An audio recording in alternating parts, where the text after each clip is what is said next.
What is going on, people? Now, several of you guys in the past have asked me, Leroy, why don't you make a question and answer segment? Now, I've responded to comments in the past, but never a full episode about responding to comments. What did that have to do with responding to comment? Last week I asked you guys to finish the phrase, you know you ghetto when. So yeah, let's see what you guys had to say.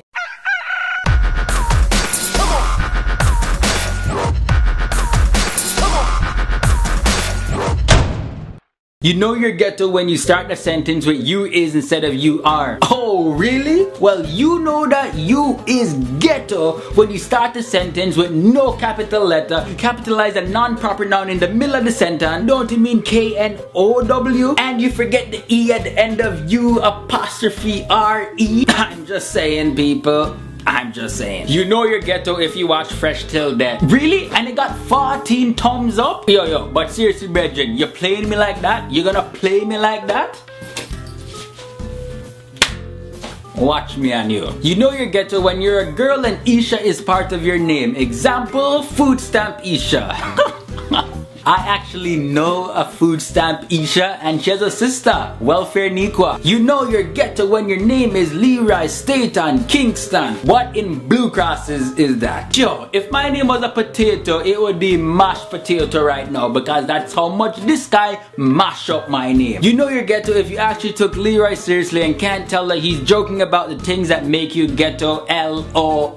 But this is no joke thing. Who said I was joking? Do I look like I'm joking? I'm white, I live in Holland, and I'm ghetto. Well, the fact that you are white, you live in Holland, and you personally had to say that you are ghetto, it's a clear sign that you are now officially ghetto. What? I mean, really, Leroy? Who didn't like red Kool-Aid? Ruffle. We all love red Kool-Aid just the same way that we love purple drink. And of course, who don't love orange juice? Well, orange juice makes sense, yeah, because orange is the color and also the flavor, so never mind.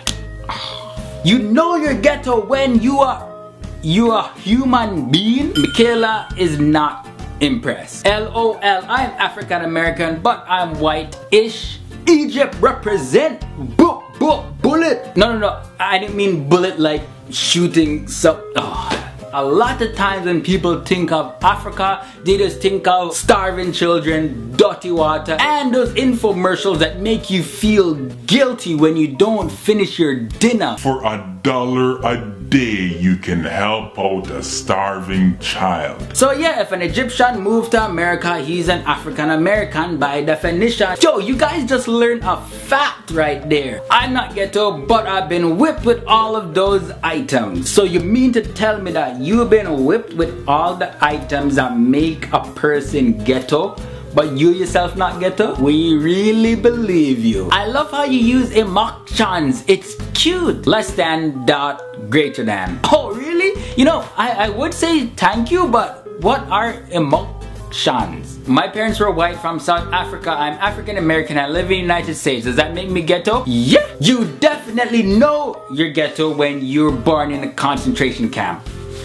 If it's all caps lock, are you supposed to yell it like you definitely know? So that's basically what some of you guys had to say, and since everything is about question, I have a question for you people out there. If you could only ask one question, what would that be and why? Let me know your thoughts and comments down below in the boom box. Big respects for watching this until the end. I thank you guys from the bottom of my foot. Until next time, I'm Leroy Sedman Kenton, the original natural born Jamaican black man. Boom, me out. These braces are killing my mouth.